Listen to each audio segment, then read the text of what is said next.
Actually কী কাজ করে তার কিছু রূপরেখা আপনারা বুঝতে পারছেন। আরও যদি কিছু জানতে ইচ্ছে করে, আরও যদি আপনাদের এই ধরনের কোনো সমস্যায় আপনারা কখনো পড়েন, ভগবান না করুন, অবশ্যই আপনারা আমাদের সাথে যোগাযোগ করুন এবং আমাদের যে নাম্বারগুলো আছে এখানে দেখতে পাবেন, আপনারা সেখানেও যোগাযোগ করতে পারেন। তো নিশ্চয়ই আপনাদের সমস্যাগুলো আমরা চেষ্টা করবো সমাধান করতে।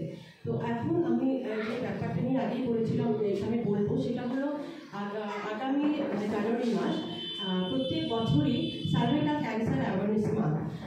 এবার আজকে 30 তারিখ নভেম্বর মাসের, তো কালকে থেকে ডিসেম্বর, তারও এক মাস পরে, মানে ঠিক এক মাস পরে আমরা cervical cancer awareness month observe করবো।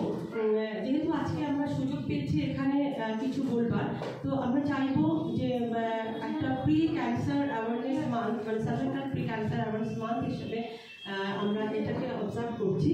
তো সার্ভাইকাল ক্যান্সার এমন একটা ক্যান্সার, দেখুন আজকের দিনে দাঁড়িয়ে ক্যান্সারের কোনো কিন্তু ভ্যাকসিন আসেনি, শুধুমাত্র সার্ভাইকাল ক্যান্সার যার কিন্তু ভ্যাকসিন চলে এসেছে। তো যে ক্যান্সারের ভ্যাকসিন চলে এসেছে সেই সম্পর্কে আমাদের একটু জানা উচিত। সেই জন্য যেখানেই আমরা বলবার সুযোগ পাই, আমরা কিন্তু সার্ভাইকাল ক্যান্সারের ভ্যাকসিন নিয়ে সবাইকে অবহিত করার চেষ্টা করি। সেই প্রয়াসটা এখানে করবো। যদি আপনারা আমাদের কথা শুনে আপনাদের মনে হয় আরও কিছু কোশ্চেন থাকে, অবশ্যই আপনারা আমাদের সরাসরি যোগাযোগ করতে পারেন এবং আপনারা আপনাদের পরিবারকে, বিশেষত আপনার মেয়ে সন্তানকে এবং আপনার বাড়ির যাদের 45 ইয়ার্স এখনও হয়নি, আপ টু 45 ইয়ার্স অবধি কিন্তু সকলেই আপনার সার্ভাইকাল ক্যান্সারের যে আপনার ভ্যাকসিন রয়েছে সেটা অবশ্যই আপনারা নিন। সেই সম্পর্কে যেটুকু খুব অনেকটা সময় থেকে এখন নিতে পারবো না,